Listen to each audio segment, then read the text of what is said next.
வணக்கம் மக்களே. இன்னைக்கு ஆன்மீக வேர்ல்ட் நிகழ்ச்சியில யாரை சந்திச்சு பேச போறோம்னா வேதிக் ஆஸ்ட்ரோ மாலதி. அவங்க கிட்ட நம்மளுக்கு தெரியாத நிறைய விஷயங்கள் கேட்டு தெரிஞ்சுக்கலாம் வாங்க. வணக்கம் மேம். வணக்கம் மேடம். இப்ப பார்த்தா வந்துட்டு எல்லா இடங்களிலுமே வந்துட்டு கந்த சஷ்டி விரதம் வந்துட்டு கடைபிடிக்கிறாங்க.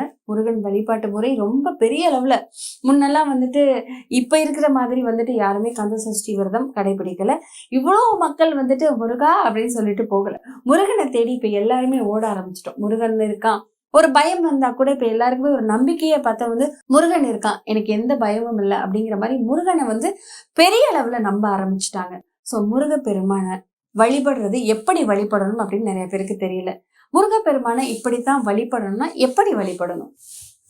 முருகப்பெருமான் வந்து நம்ம எல்லாருமே வழிபடலாம். இந்த ராசிக்காரங்க வழிபடணும்னு இல்ல, எல்லா ராசிக்காரங்களும் முருகப்பெருமானால வழிபடலாம். இப்ப முருகர்னாலே நமக்கு முக்கியமா என்ன தோணுது? செவ்வாய். முருகன் வந்து செவ்வாயோட சம்மந்தப்பட்டது. சோ செவ்வாய் வந்து நீங்க செவ்வாய் தினத்தன்று முருகன் வழிபாடு பண்ணா ரொம்ப ரொம்ப நல்லது. சோ நம்ம கந்த சஷ்டி கவசத்தை டெய்லியும் படிச்சா போதும்.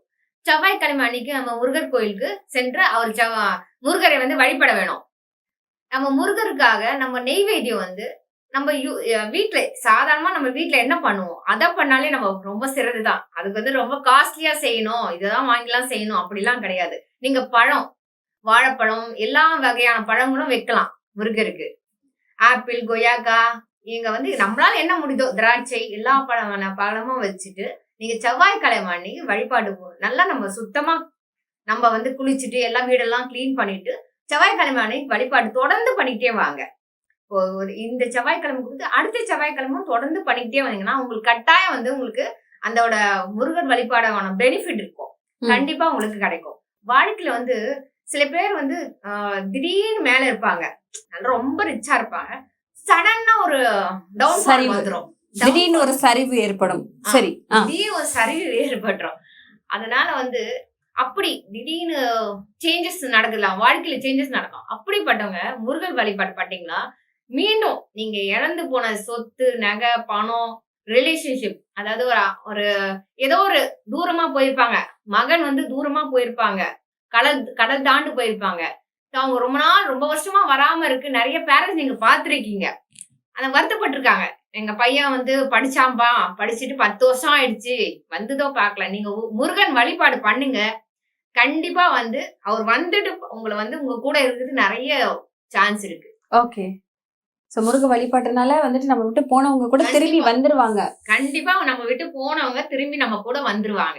ஓகே, ஒரு விஷயம் சொன்னீங்க, நம்மளை விட்டு நம்ம கிட்ட இருந்து இழந்ததை எல்லாமே வந்துட்டு முருகப்பெருமான் வந்துட்டு மீட்டு கொடுத்துருவாரு, அவரை வழிபட்டா போதும் அப்படின்னு சொல்லிட்டு நீங்க ஒரு வார்த்தை சொன்னீங்க, ரொம்ப பெருசா ஆடம்பரமாலாம் ஒன்னும் முருகனை வணங்க வேண்டாம், உங்ககிட்ட இருக்கிறத வச்சே வந்துட்டு முருக வழிபாடு பண்ணலாம்னு. இப்ப வீட்டுல முருக வழிபாடு பண்ணணும்னா எப்படி பண்ணணும்? வீட்டுல முருகர் வழிபாடு நான் ஏற்கனவே சொன்னபடி செவ்வாய்க்கிழமை சிறந்தது முருகனுக்கு. அப்ப நீங்க வீடெல்லாம் சுத்தம் பண்ணிட்டு காலையில வந்து ஒரு முருகர் வழிபாடு வந்து அந்த பூஜை அறையில முருகரை வச்சுட்டு வேல்தும் வச்சு கும்பிடலாம். நீங்க மயில் இறகு கிடைச்சதுன்னா அதை நீங்க பூஜை ரூம்ல வச்சு வழிபாடு வச்சு பண்ணலாம். வடகிழக்கு திசையில வந்து நீங்க சின்னதா வேல், அந்த இடத்துல வந்து வடகிழக்கு திசையில வேல் வச்சு ஒரு சின்ன மயில் இறகதை வச்சுட்டு அதை நீங்க தொடர்ந்து வழிபாடு பண்ணிடலாம். முக்கியமா செவ்வாய்க்கிழமையில பண்ணணும். கந்த சஷ்டி கவசம் படிக்கலாம், மற்றபடி முருகர் பாடல்கள்லாம் நிறைய பாடிக்கிட்டே இருக்கலாம். சோ அன்னைக்கு மட்டும் நீங்க வந்து ஒரு பொழுது, அதாவது சுத்தமா சாப்பிட வேண்டாம்னு சொல்லல, பழம் தான் நீங்க எடுத்துக்கலாம். மதியானத்துக்கு நீங்க பழம் எடுத்துக்கலாம், காலையில ஒரு பழம் எடுத்துக்கலாம். உங்களுக்கு ஈவினிங்கா ஒரு 6 மணிக்கு மேல நீங்க ஏதோ ஒன்று சாப்பிடணும் விருப்பப்பட்டா சாப்பிடலாம். சோ இந்த மாதிரி தொடர்ந்து ஒரு வழிபாடு கொண்டு வாங்க. இதை நீங்க பெரியவங்க மட்டும் இல்லாம குழந்தைங்களுக்கும் நீங்க பழகுங்க, அப்பதான் வாழடி வாழ இந்த பழக்கம் வர உங்களுக்கு. சோ உங்களுக்கு வந்து முருகன் வழிபாடு இதை நீ வீட்டுல வந்து சக்கரை பொங்கல் செய்யலாம்.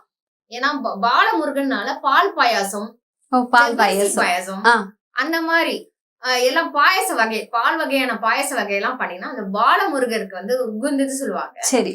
சோ நீங்க இத பண்ணீங்கன்னா உங்க வீட்டுல ஐஸ்வர்யம் பெருகும்.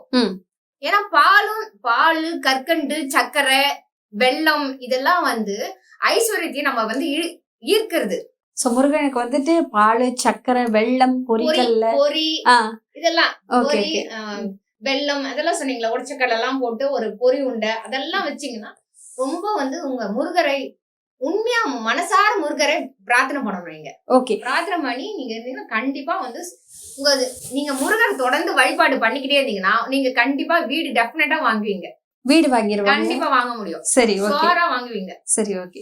வீடு, நிலம், அது மாதிரி நம்ம தோட்டம், இந்த மாதிரி லேண்ட் சம்பந்தப்பட்டது எல்லாமே வந்து நமக்கு கை கூடு வரும். ஏன் அப்படி லேண்ட் சம்பந்தப்பட்டது வீடு எல்லாம் சொல்றேன்னா, முருகர்னாலே செவ்வாய். செவ்வாய்னா உங்களுக்கு லேண்டு, வீடு, பங்களா, அந்த மாதிரி காரு, ஓகே வெஹிக்கல்லாம் அந்த வண்டி வாகனம் எல்லாமே வந்துரும் செவ்வாயில. ம். சோ இதெல்லாம் சிறப்பா இருக்கும் உங்களுக்கு. அது மட்டும் இல்ல, நீங்க முருகரை வழிபட உங்களுக்கு புத்துணர்ச்சியா இருக்கும். உங்களோட வந்து எப்படி சொல்றேன்னா, முருகரை வழிபாடுனா நம்ம உடம்புல இருக்க எல்லா அணுக்களும் வந்து செவ்வாய் சிறந்து இருக்கனால இந்த பிளட்டுவே உங்களுக்கு நல்ல ஒரு புத்துணர்ச்சியா இருக்கும். Okay okay. செவ்வாய்க்காரகன் முருகன்னா செவ்வாயில இருக்கு, செவ்வாய்க்காரகன். அப்ப உங்களுக்கு அது இன்க்ரீஸ் ஆச்சுன்னா பிளட் இருக்குல்ல, பிளட் சர்க்குலேஷன் அதிகமா இருக்கும், சுறுசுறுப்பா இருப்பீங்க. நீங்க சில பேரை பார்த்திருப்பீங்க, காலையில எப்படி பேசுறாங்க அதே எனர்ஜெட்டிக்கா வந்து நைட்டு படுக்க சொல்லையோ அதே எனர்ஜெட்டிக்கா பேசுவாங்க. நீங்க நிறைய பேர் பார்த்திருக்கலாம். யூஸ்வலா வந்து சில பேர் வந்து டவுன் ஆகணும் இல்லையா, காலையில ஒரு எனர்ஜி இருக்கும், ஈவினிங் ஆனா ஒரு எனர்ஜி ஆகும், திருப்பி நைட்டு வந்து ஃபுல்லா டவுன்ல இருக்கும். நீங்க வந்து முருகர் வழிபாடு பண்ணிக்கிட்டே இருங்க, கந்த சஷ்டி படிங்க, இந்த மாதிரி திருப்புகள் எல்லாம் படிச்சுக்கிட்டே இருங்க. முருகர் வழிபாட்டீங்கன்னா எனர்ஜி ஃப்ளோ அதிகமா இருக்கும். சரி, எனர்ஜி ஃப்ளோ அதிகமா இருக்கும், உங்களுக்கு ரொம்ப எனர்ஜெட்டிக்கா இருக்கும். ஒரு நம்ம எப்பவுமே ஒரு பாசிட்டிவ் எனர்ஜி நம்ம கிட்ட வந்தாலே எல்லாமே பாசிட்டிவா நடக்குமா நடக்காதா? கண்டிப்பா கண்டிப்பா. சோ இதுதான் வந்து அது முருகர் வழிபாடுகளோட சீக்ரெட், பேக்ல இருக்க சீக்ரெட் தான். எல்லாரும் ஜெனரலா முருகர் வழிபாடு பண்ணுங்கன்னு சொல்றாங்க, ஆனா அதுக்கு பின்னாடி வந்து இதுதான் இருக்குது. Okay okay.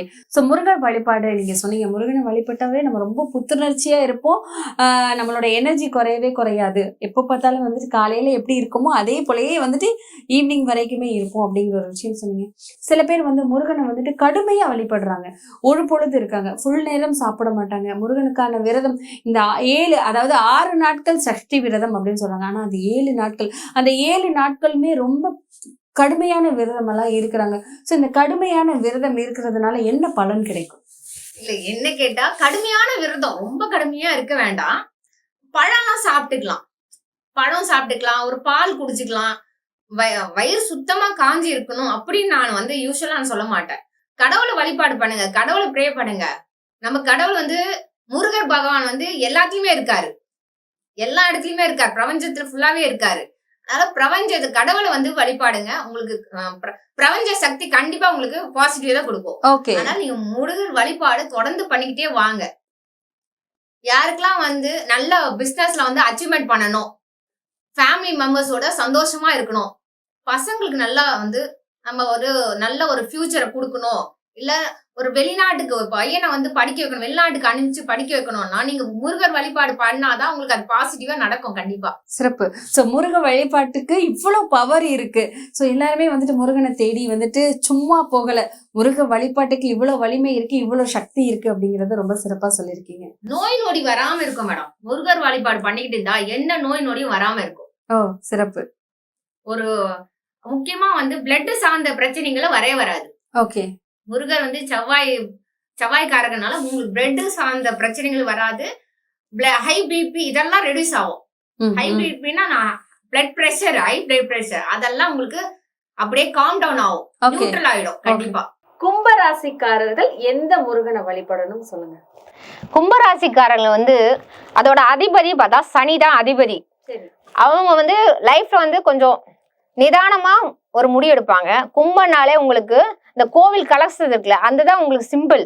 ஸோ அந்த ராசி வந்து ரொம்ப சிறப்பா இருக்கும், எல்லாத்தோட டாப்பா இருக்கும், அந்த கும்பராசிக்காரங்க டாப்பா இருக்கும். அவங்களுக்கு வந்து சனி அதிபதியா இருக்கனால ரியல் எஸ்டேட் அந்த பிஸ்னஸ்லாம் நல்லா சூட்டபிள் ஆகும். ஸோ திருத்தணி போகலாம், அவங்க திருத்தணி போயிட்டு முருகரை வழிபாடு இருந்தால் ஸ்லோவா இருக்குது, கொஞ்சம் ஃபாஸ்டா கிடைக்கும், சிறப்பா கிடைக்கும், பெஸ்டாவே கிடைக்கும். அந்த முருகர் வழிபாடு பண்ண வாழ்க்கையில வந்து சிறப்பா இருக்கும். சீக்கிரமா அவங்களுக்கு ஸ்லோவா இருக்காம சீக்கிரமா கிடைக்கும், எல்லாமே பெஸ்டா கிடைக்கும். கும்பராசிக்காரங்க வந்து கொஞ்சம் ஸ்லோவா இருந்தாலும் எல்லாத்தையும் வந்து பொறுமையா கவனிச்சுப்பாங்க. இப்ப யாராவது தவறு பண்ணியிருந்தாலும் அதை மன்னிக்க கூடிய மனசு வந்து கும்பராசிக்காரர்களுக்கு அதிகமா இருக்கு. பெரிய மனசு அப்படிங்கிறீங்க. பெரிய மனசு இருக்கவங்க தான் கும்பராசிக்காரங்கள். அமைதியா இருப்பாங்க, பொறுமையா இருப்பாங்க. எந்த ஒரு சிச்சுவேஷன், ஒரு ஒரு கஷ்டமான சிச்சுவேஷன் வந்து ஈஸியா ஹேண்டில் பண்ணுவாங்க. திங்க் பண்ணி சட்டுன்னு முடிவு பண்ண மாட்டாங்க. திங்க் பண்ணி நிதானமா ஒரு சரியான முடிவு எடுக்கிறவங்க தான் கும்பராசிக்காரங்க. அப்படிப்பட்ட கும்பராசிக்காரங்க வந்து திருத்தணி போய் வழிபாடு பண்ணா ரொம்ப சிறப்பா இருக்கும். கும்பராசிக்காரர்கள் திருத்தணி முருகனை வழிபட்டா நல்லா இருக்கும் அப்படின்னு சொல்லிருக்கீங்க. கும்பராசிக்காரர்கள் என்ன அணிஞ்சிட்டு போகணும்?